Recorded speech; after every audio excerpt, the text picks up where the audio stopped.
Feel free to ask me any questions at any time. We're going to go over how to properly fill and how the marathon system works with the stationary unit.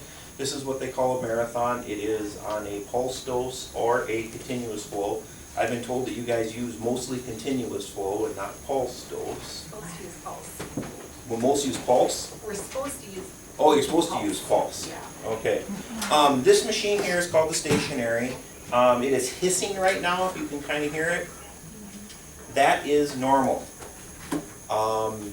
If it is abnormal, it'll be a lot louder than this. Liquid oxygen is roughly 200 and some degrees below zero, and when it expands at 8 times its volume in liquid to gas. So it needs somewhere to go if you don't fill off of this in a proper amount of time. So that vent is your friend, basically. That's a little vent in there. And it just relieves pressure. On the stationary unit, there's a pressure gauge. That pressure should be, when it's been sitting, between 40 and 60, and hopefully between 40 and 50 psi. If you fill, let's say, 10 of those, the pressure will drop. These need a minimum of 25 psi to operate the pulse dose system. So if you come up to the stationary unit and you notice the needle is down to 20 psi, this will not work until it sits for a while, roughly probably 20 minutes. The liquid in here will evaporate and it'll create its own pressure. And when the pressure gets up over 25 psi, it will work, the pulse dose. The continuous side of it will work even below 25 psi. There is a gauge to tell you how full the tank is. You push a little blue button, and it'll show you. It's kind of hard for all of you to see, but that'll tell you how full the tank is. If this little light comes on, this little yellow one, it needs a 9-volt battery, and that's right in here. When you are filling, and if you're ever getting low, and all the green dots are gone, and only the one yellow is full, as long as there is still 50 psi of pressure, there's still liquid in this tank. Even when this yellow light comes on, there's roughly about 10 pounds in the bottom of the tank, roughly. So you should be able to fill that 5 or 6 times yet. So if you ever get low in an evening, or a winter storm and we can't get over here or whatever, and your tanks are all on yellow, roughly, you guys have quite a few tanks over here. If you had 10 tanks, roughly you still have 1 left if they just went on, roughly. If the pressure is down below 40, or when you're filling it and the pressure drops, yeah, that tank is empty then. General rule of thumb, just kind of a warning, things I tell most of my facilities. This tank has 110 pounds of product in it. This right here takes just about 2 pounds of liquid. So you roughly have 50 fills of one of these out of this. I think, any questions so far? No? None? No one? Okay. When you go to fill one of these, the first thing you need to do is, I always recommend hanging like a dish towel on here or something to clean this off, to get debris and water. Because if you go and fill this, and then 10 minutes later you come and fill it, there's water on here. And what will happen is, if you don't wipe that off and you put this unit on to fill, you'll shove water up into the system. And I was talking to her earlier, there's little hoses in here and stuff that are probably about twice the thickness of a human hair, and you'll shove water into them and the machine won't function, basically. So cleaning this off and cleaning inside of here, very, very important. Sometimes there's like little frosty things. Like right in here? Yeah. That is normal. If you ever notice something shooting out, not normal. If you have a water droplet on here and you fill and you take it off and it starts spurting, it'll spurt liquid. the best thing to do is take this end of it and go like this.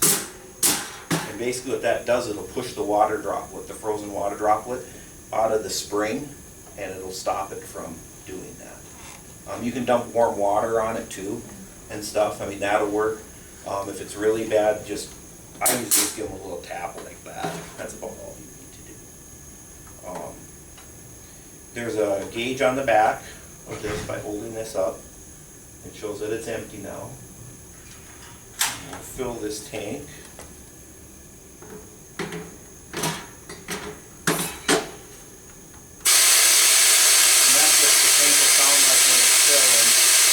It'll start spurting, and then you stop.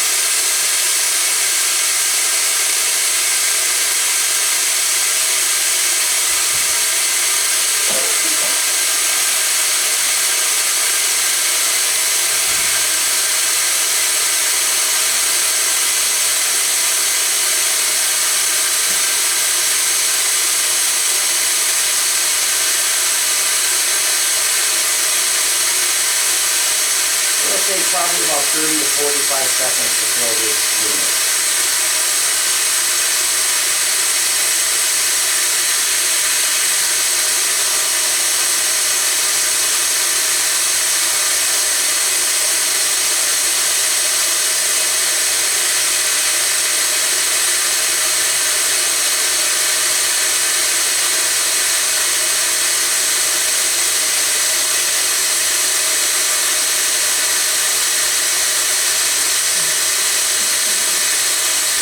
There, it's full. And then lift it off. A little bit of that is totally normal. If it's doing something like, and don't do this, but if it's doing something like that or something, not normal. But a little bit, that's basically condensation from the cold and the heat coming down. Tank is full. Do not touch that now, because it's very cold, or the blue. Anything blue after you fill, don't touch it with your skin.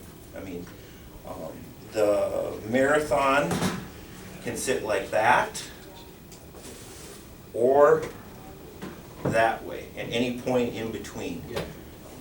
Do not go like this, or lay them like that. The reason why is there is little valves in there, and when you tip it ahead like this or upside down, the liquid runs into those valves and will freeze them shut, and your machine will not work. And that's why. Anything like this though, or like this, is good. The nasal cannula, just a regular dual lumen cannula.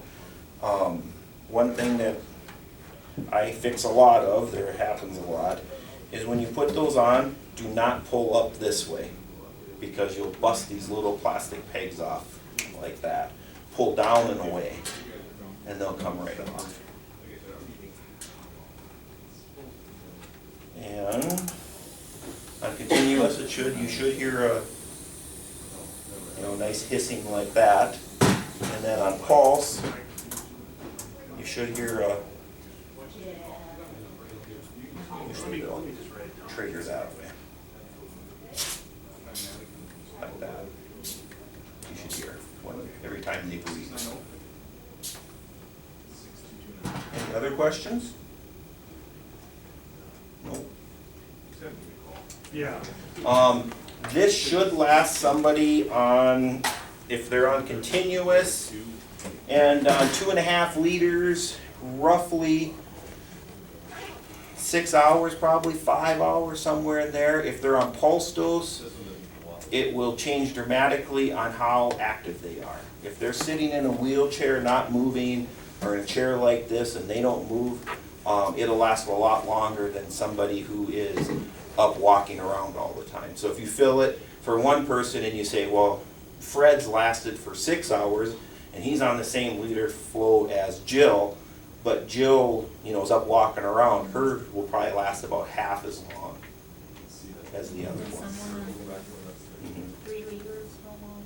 How long on 3? On continuous or pulse dose? Continue. 5, And roughly. 12?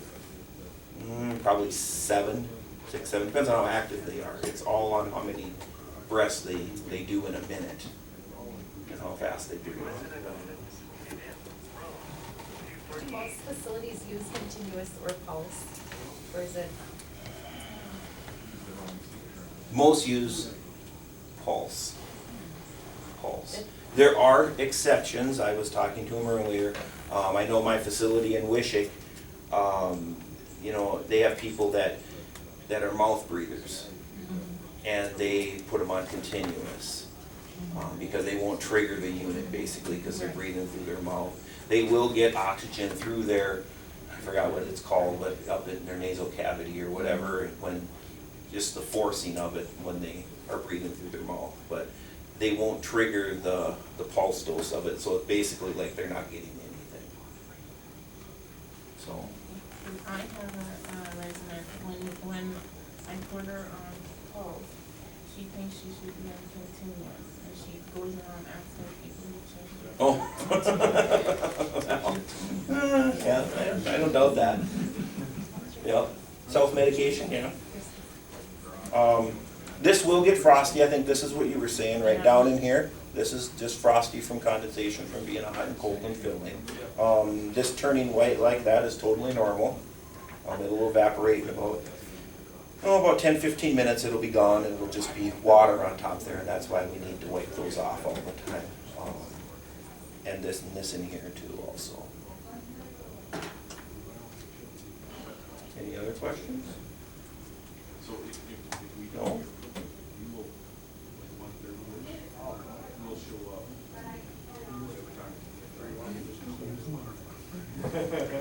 I can't believe I covered everything that. Do you guys have any of the shorter ones? Just the regular? Yeah. You do? Okay. They're about half of this.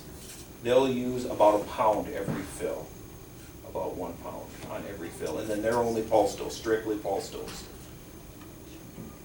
But they're basically operate, the insides are the same, it's just the size of the tank is different. And then they do not go to continuous flow. Anything else? No?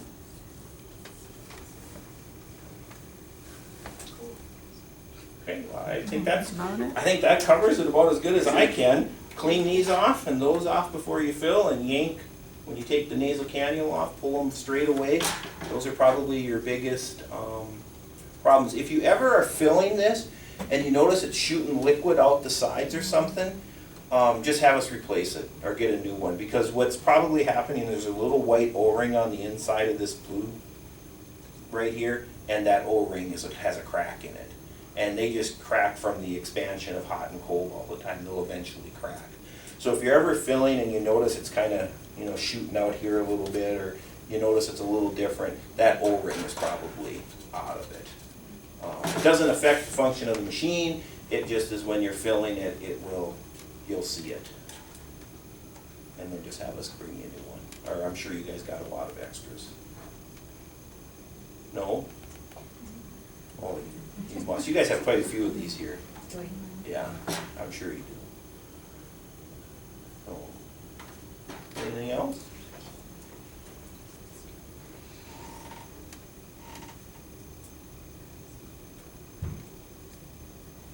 Thank you. Okay, thank you.